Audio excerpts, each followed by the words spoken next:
มัสสามิสุปฏิปันโนภะคะวะโตสาวกสังโฆสังฆังนามามิท่านธรรมยังพุทธัสสะภะคะวะโตสุภาพาคารมะกาลังกาโรมาเสนะโมตัสสะภะคะวะโตอะระหะโต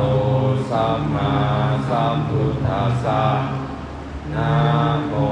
ตัสสะภะคะวะโตอะระหะโตสัมมาสัมพุทธัสสะนะโมตัสสะภะคะวะโตอะระหะโตสัมมาสัมพุทธัสสะพุทธังสารนังคัจฉามิธัมมังสารนังคัจฉามิสังฆังสารนังคัจฉามิทุติยัมปิพุทธังสารนังคัจฉามิทุติยัมปิธัมมังสารนังคัจฉามิทุติยัมปิสังฆังสารนังคัจฉามิตติยัมปิพุทธังสารนังคัจฉามิตติยัมปิธัมมังสารนังคัจฉามิตติยัมปิสังฆังสารนังคัจฉามิเป็นหนังสือไปที่52ครับท่านธรรมยังปฏิจจสมุปบาทาธรรมะปาทังพานามาเสอิทาภิกขเวอริยสาวโกปฏิจจสมุปบาทันเทวาสาธุกังโยนิโสมนัสสิกโลติภิกษุทั้งหลายอริยสาวกในธรรมวินัยนี้ย่อมกระทำไว้ในใจโดยแยกคายเป็นอย่างดีซึ่งปฏิจจสมุปบาทนั้นเทียวดังนี้ว่าอิมัสสมิงสติอิทังโหติเมื่อสิ่งนี้มีสิ่งนี้ย่อมมีอิมัสสุปาทาอิทังอุปาชาติเพราะความเกิดขึ้นแห่งสิ่งนี้สิ่งนี้จึงเกิดขึ้นอิมัสสมิงอาสติอิทังนะโหติเมื่อสิ่งนี้ไม่มีสิ่งนี้ย่อมไม่มีอิมัสสะนิโรธาอิทังนิโรชาติเพราะความดับไปแห่งสิ่งนี้สิ่งนี้จึงดับไปญาติธรรมได้แก่สิ่งเหล่านี้คืออวิชชาปัจจยาสังขาราเพราะมีอวิชชาเป็นปัจจัยจึงมีสังขารทั้งหลายสังขาราปัจจยาวิญญาณังเพราะมีสังขารเป็นปัจจัยจึงมีวิญญาณวิญญาณปัจจยานามรูปังเพราะมีวิญญาณเป็นปัจจัยจึงมีนามรูปนามรูปปัจจยาสาลายตนังเพราะมีนามรูปเป็นปัจจัยจึงมีสาลายตนะสาลายตนะปัจจยาภัสโสเพราะมีสาลายตนะเป็นปัจจัยจึงมีผัสสะผัสสะเวทนาเพราะมีผัสสะเป็นปัจจัยจึงมีเวทนาเวทนาปัจจยาตัณหาเพราะมีเวทนาเป็นปัจจัยจึงมีตัณหาตัณหาปัจจยาอุปาทานังเพ เพราะมีตัณหาเป็นปัจจัยจึงมีอุปาทานอุปาทานะปัจจยาภาโภเพราะมีอุปาทานเป็นปัจจัยจึงมีภพภาวะปัจจยาชาติเพราะมีภพเป็นปัจจัยจึงมีชาติชาติปัจจยาชรามรณะโสกปริเทวทุกขโทมนัสสุปายาสาสัมภวันติเพราะมีชาติเป็นปัจจัยชรามรณะโสกปริเทวทุกขโทมนัสอุปายาสะทั้งหลายจึงเกิดขึ้นครบถ้วนเอวะเมตัสสะเกวรัสสะทุกขขันธัสสะสมุทัยโยโหติความเกิดขึ้นพร้อมแห่งกองทุกข์ทั้งสิ้นนี้ย่อมมีด้วยอาการอย่างนี้อาภิชายาตเววะอาเสสะวิลาคะนิโรธาสังขาระนิโรโธเพราะความจางคายดับไปโดยไม่เหลือแห่งอวิชชานั้นเทียวจึงมีความดับแห่งสังขารสังขาระนิโรธาวิญญาณนิโรโธเพราะมีความดับแห่งสังขารจึงมีความดับแห่งวิญญาณวิญญาณนิโรธานามรูปนิโรโธเพราะมีความดับแห่งวิญญาณจึงมีความดับแห่งนามรูปนามรูปนิโรธาสาลายตนะนิโรโธเพราะมีความดับแห่งนามรูปจึงมีความดับแห่งสาลายตนะสาลายตนะนิโรธาภัสสะนิโรโธเพราะมีความดับแห่งสาลายตนะจึงมีความดับแห่งภัสสะภัสสะนิโรธาเวทนานิโรโธเพราะมีความดับแห่งภัสสะจึงมีความดับแห่งเวทนาเวทนานิโรธาตัณหานิโรโธเพราะมีความดับแห่งเวทนาจึงมีความดับแห่งตัณหาตัณหานิโรธาอุปาทานนิโรโธเพราะมีความดับแห่งตัณหาจึงมีความดับแห่งอุปาทานอุปาทานนิโรธาภาวะนิโรโธ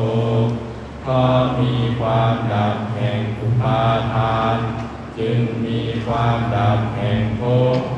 ภาวะนิโรธาชาตินิโรโธเพราะมีความดับแห่งภพจึงมีความดับแห่งชาติชาตินิโรธาชรามรณะโสกปริเทวทุกขโทมนัสสุปายาสานิรุชชาติเพราะมีความดับแห่งชาตินั้นแลชรามรณะโสกปริเทวทุกขโทมนัสอุปายาสาทั้งหลายจึงดับสิ้นเอวะเมตัสสะเกวรัสสะทุกขขัสสะนิโรโธโหติปิความดับลงแห่งกองทุกข์ทั้งสิ้นนี้ย่อมมีด้วยอาการอย่างนี้ดังนี้ เปิดหนังสือไปที่หน้า34ครับ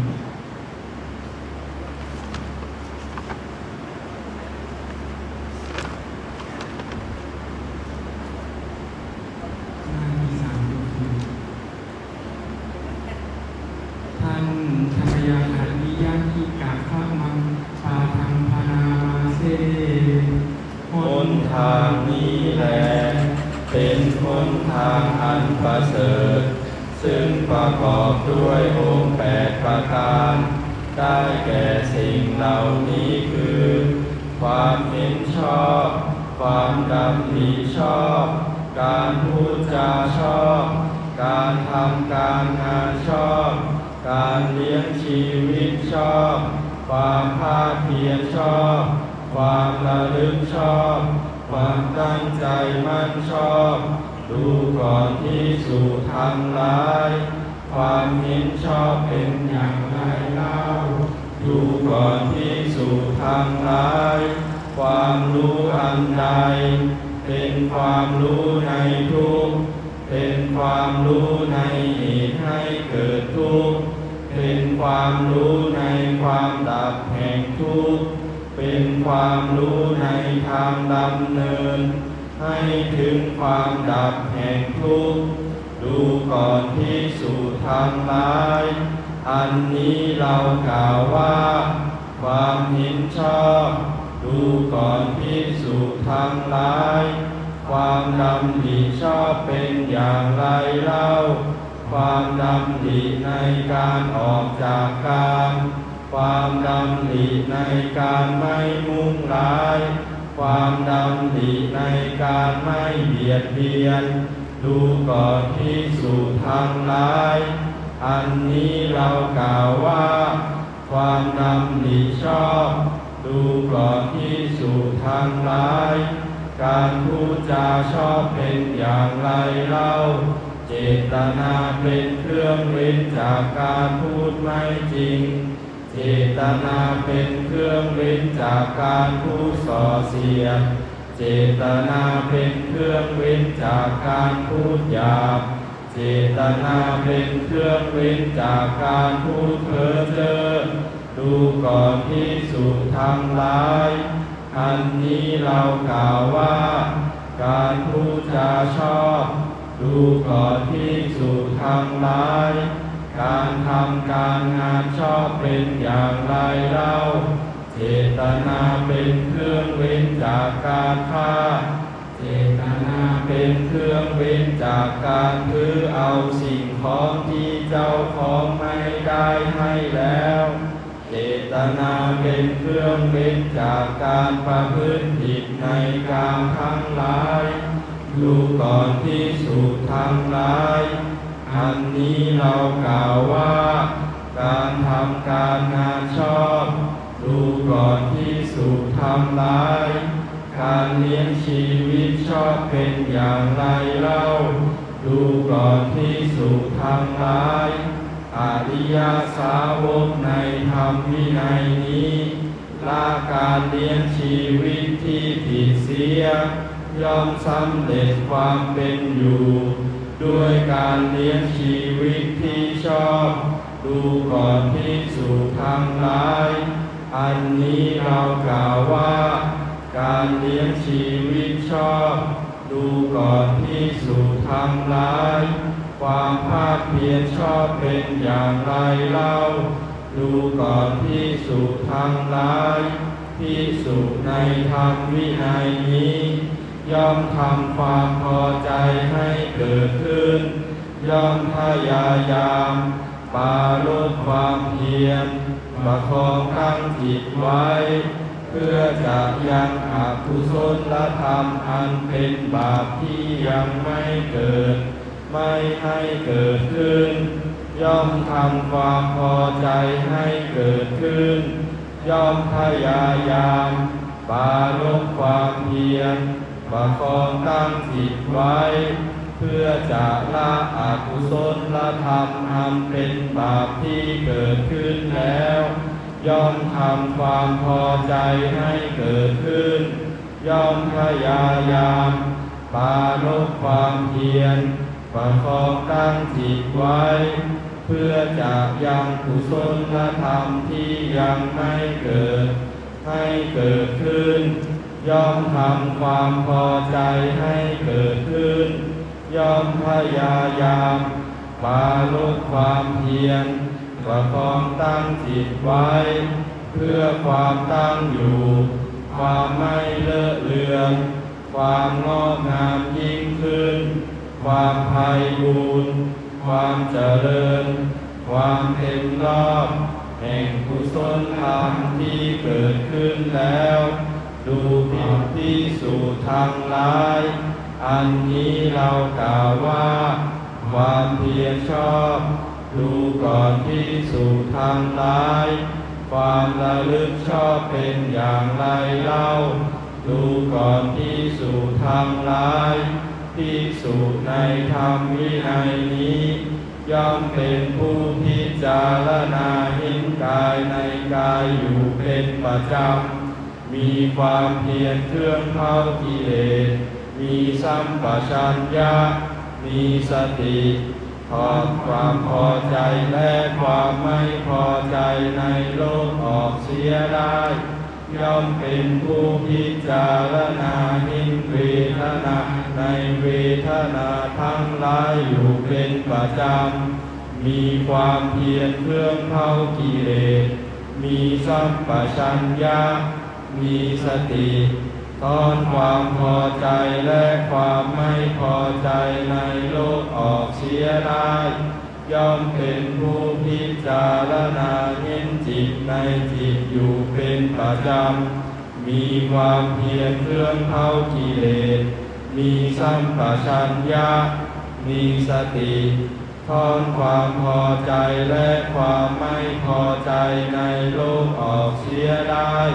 ย่อมเป็นผู้พิจารณาเห็นธรรมในธรรมทั้งหลายอยู่เป็นประจำ มีความเพียรเครื่องเผากิเลส มีสัมปชัญญะ มีสติถอนความพอใจและความไม่พอใจในโลกออกเสียได้ ดูก่อนที่สู่ทางร้าย อันนี้เรากล่าวว่า ความระลึกชอบ ดูก่อนที่สู่ทางร้าย ความตั้งใจมั่นชอบเป็นอย่างไรเล่า ดูก่อนที่สู่ทางร้าย ที่สู่ในธรรมวินัยนี้สงัดแล้วจากกามทั้งหลายสงัดแล้วจากธรรมที่เป็นอกุศลทั้งหลายเข้าถึงปฐมฌานประกอบด้วยวิตกวิจารมีปีติและสุขอันเกิดจากวิเวกแล้วแลอยู่เพราะความที่วิตกวิจารทั้งสองระงับลงเข้าถึงทุติยฌานเป็นเครื่องผ่องใสแห่งใจภายในให้สมาธิเป็นธรรมอันเอกผุดมีขึ้นไม่มีวิตกไม่มีวิจารมีแต่ปีติและสุขอันเกิดจากสมาธิแล้วแลอยู่อันหนึ่งเพราะความจางคายภัยแห่งปีติย่อมเป็นผู้อยู่อุเบกขามีสติและสัมปชัญญะและย่อมเสวยความสุขด้วยนามกายชนิดที่พระอริยเจ้าทั้งหลายย่อมกล่าวสรรเสริญผู้นั้นว่าเป็นผู้อยู่อุเบกขามีสติอยู่เป็นปกติสุขดังนี้เข้าถึงตติยฌานแล้วแลอยู่พอละสุขเสียได้และพอละทุกข์เสียได้เพราะความดับไปแห่งโสมนัสและโทมนัสทั้งสองในการก่อนเข้าถึงจตุตฌานไม่มีทุกข์ไม่มีสุขมีแต่ความที่สติเป็นธรรมชาติบริสุทธิ์เพราะอุเบกขาแล้วแลอยู่ดูก่อนที่สู่ทางร้ายอันนี้เรากล่าวว่าความตั้งใจมั่นชอบดู